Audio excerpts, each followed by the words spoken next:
I've had some of my best times chilling at the bar, yo. Doing stupid shit that I won't remember tomorrow. Waking up confused, still wearing my shoes. Thinking back like, yo, what the fuck did I do? Nights like this, started with a pregame. Give me an auxiliary cord, now I'm the DJ. Playing what I wanna hear, none of that pop shit. Give me that big L, Wu-Tang. Hi guys, I'm Santina Murin for TruVibesTV, and today I'm out here at the Altar Bar in Pittsburgh, PA with Chris Webby. He's headlining the Chemically Imbalanced tour. So, Chris, you've released music since 2009.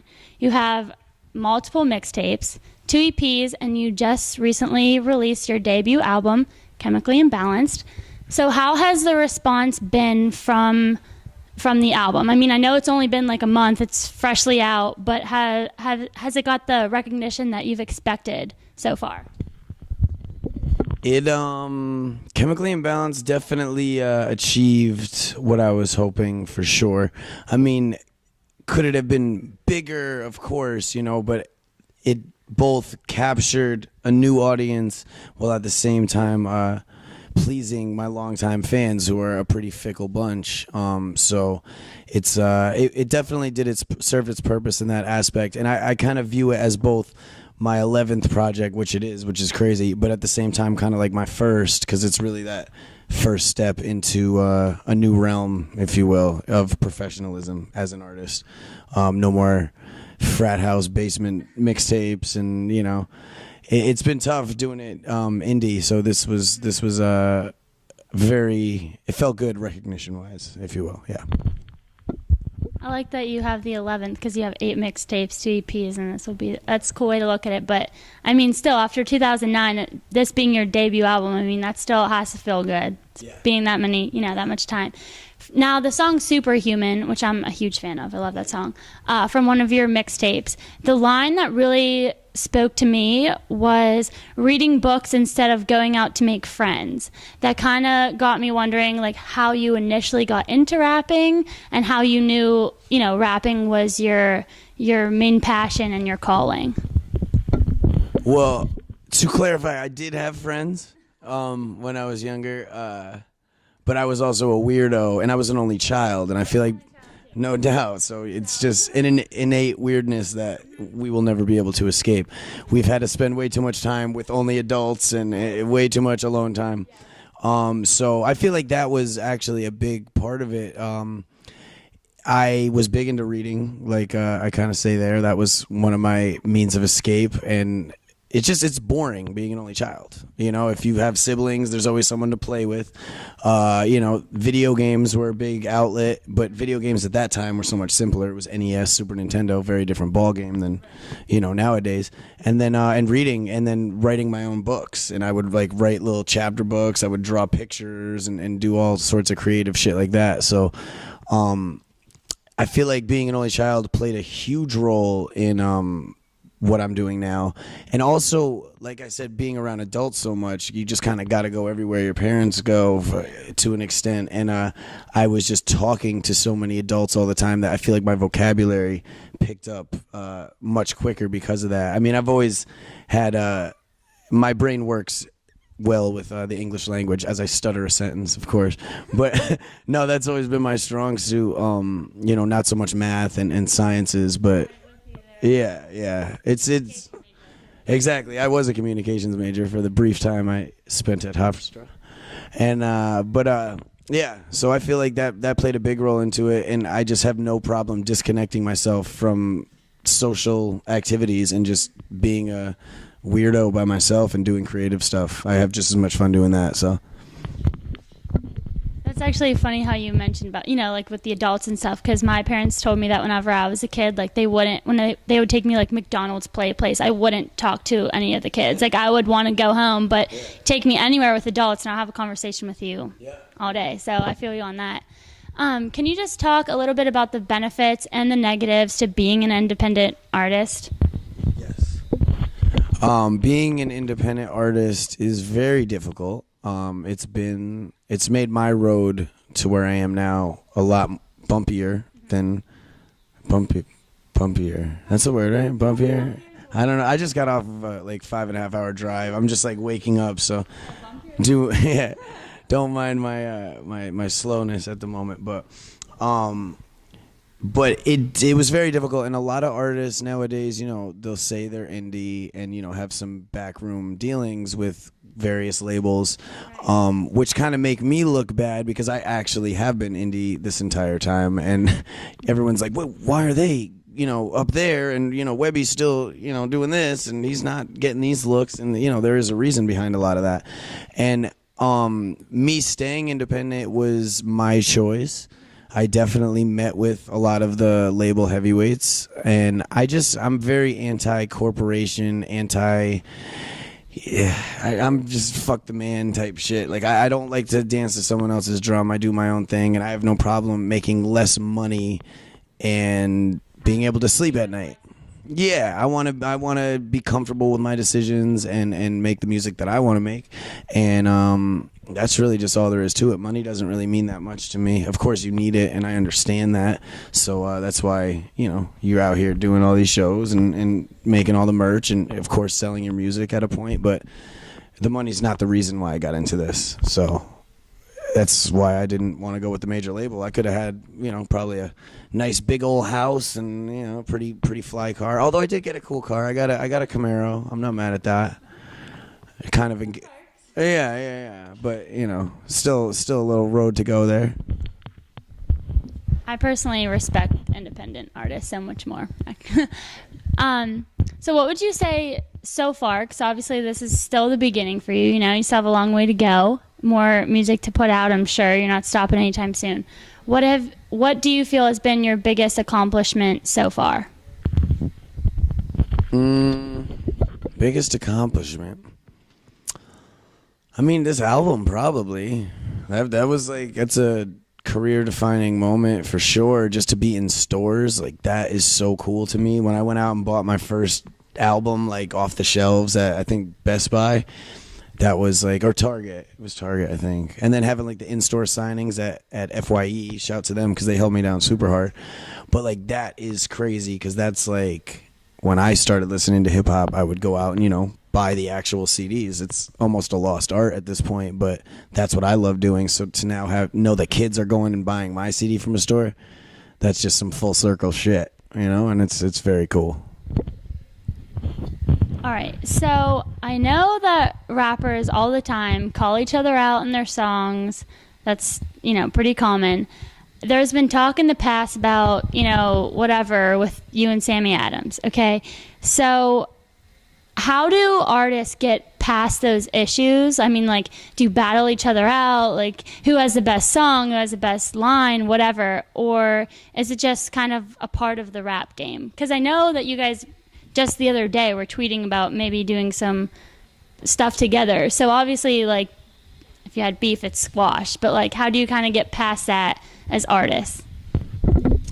That was a multifaceted question, so I'll start in the beginning, which is rappers tend to have confrontation with each other. It's an aggressive genre as far as music goes, and there is a lot of competition nowadays, and a lot of the times it's kind of the fans who push these beefs to happen.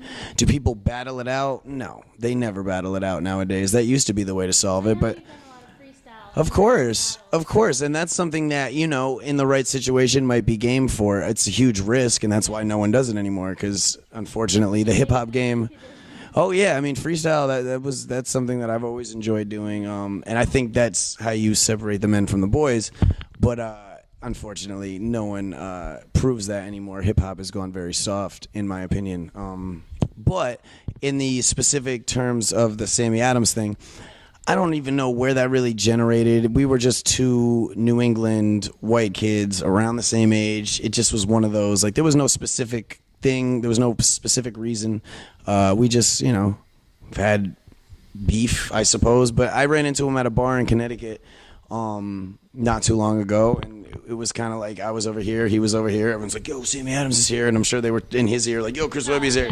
So I just walked over and was like, yo, what's up, dude? Haven't heard from you in years. It's been years since anyone's said anything about that. So I was like, fuck it, man, let's just squash that shit. Because in my personal opinion, at this point, I used to be more of an asshole kind of when I was younger. It's like, yo, fuck that guy. You know, I don't like his music. Fuck that guy. And I've just learned that that's not really cool to do. You know, no, it's being the bigger person. Yeah. It's way like I've been like doing a lot of yoga and like chilling and really just kind of like getting my life together as much as possible. And I just realized that like positivity is just so much doper. Yes. My parents were hippies and like I've always like I'm like an environmentalist.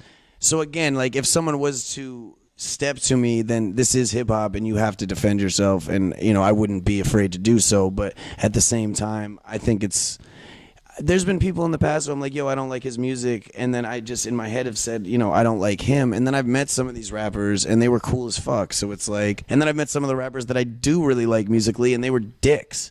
So it's like, you know, it just, there's no way to call it. If you've never met someone, don't make judgment calls on their personality. You know what I mean? That's basically what it comes down to. Okay, so I know that Eminem is somebody that you respect, that you admire, look up to. He definitely changed the game of hip hop, like for sure. And he's widely respected and he's a white artist. So do you personally feel like you kind of have more to prove being a white rapper, or do you think that we're at a time where that kind of doesn't matter anymore? Definitely there's always been a lot to prove as a white rapper. In this day and age, that mindset has shifted. But when I was coming up, Eminem was still pretty much the only guy in the mainstream of hip hop as a white guy, and white people were very well represented because he's an incredible artist.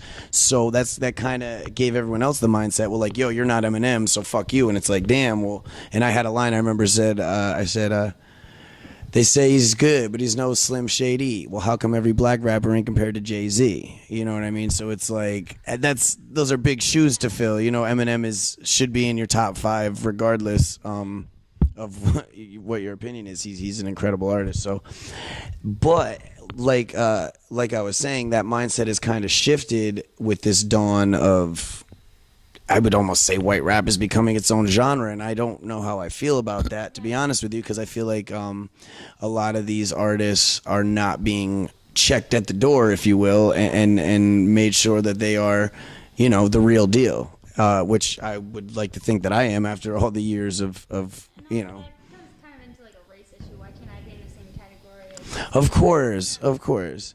And I mean, at the end of the day, people have eyes. I realize that I'm going to be a white rapper, and that's just, you know, that's okay as long as I can transcend that. What's the word I'm looking for here? What's the word? Like when you're, as long as I can transcend that, then I will be okay. As long as people can look past it. Yeah, as long as people can look past that. But at the same time, I feel like kids nowadays are not dealing with the same pressures that I did when I was, you know, really coming up and pressing my own mixtapes and freestyling at parties, and everyone would be like, oh, who's this guy? Think he's Eminem? Like, I don't know if these kids really hear that as much anymore, because now there's a million of them, and it again, like, I don't think they're all necessarily fit the criteria. But what are you gonna do? Who am I to judge? Okay, so what would you say so far has been your biggest obstacle? How did you overcome it? And then how has it made you a better artist? I would say my biggest obstacle has been kind of a trifecta of being white, from the suburbs, and from Connecticut, which is a state that so many people associate with just wealth and nothing to do with hip hop, which is not true. But I've realized that's how a lot of outside people tend to think of my state. Since I openly say that I'm from the burbs and represent the burbs, it's not like there aren't other artists who aren't from the suburbs. They just don't really talk about it. They kind of hide from that. I just keep it real, and I'm a middle class kid, but I think for some reason people think I'm this Richie Rich type, which is ridiculous. My mom's a public school teacher, you know, she just retired, whatever. My dad teaches guitar lessons, you know, so like just because I'm from the burbs, I think that's more like what a lot of America really is, you know, that middle of the road type thing. So it's not like there isn't a story to tell there, but there's some people just have had a tough time looking past that. But like I've always told people, listen to the music. It speaks for itself, especially with this new album. So, you know, make your judgments then. Okay, and then just lastly, because we are called True Vibes, so I just want to know what kind of vibes you put into your music, and then what kind of vibes you hope your audience takes out of your music. Well, as of late, very positive vibes. Just been trying to keep it peace and love, but not too peace and love. You know, there's still got to be that raw. I just allow my whatever vibe I'm feeling that day and really try to channel that and pour that into the music. And because of that, you know, when I'm going through a tough time, I'll put that into the music, and then I'll have kids say, hey man, you were talking about your experience, but I dealt with something similar, and that helped me get through that. I can't tell you how many times I've been on this tour alone and had kids say, you know, you helped me like get over this and get out of the hospital. You helped me like put down fucking opiates and stop doing heroin and shit. Or like how many times, oh, I lost a friend and like, you know, you helped me with that. Kids say that I prevented them from committing suicide, like, which is insane because, you know, I'm just making music and giving you my point of view. But for some other people to be able to gravitate towards that and be able to use my experience to help them get through, man, that's fucking, can't ask for much more than that. So I'd let the fans take whatever vibes I put in and translate them how they will. All right. Well, Chris, thank you so much. I really appreciate it, you being here tonight. We're definitely stoked to see you play. So good luck. We'll see you out there. Thanks again. For TruVibesTV, I'm Santina Murin. Let's do it again. And I don't wanna push my luck, cause I'm already so drunk. I just threw my dinner up, but fuck it. I've been trained to be a weekend warrior, so the puke and rally move is in my wheelhouse, of course, sir.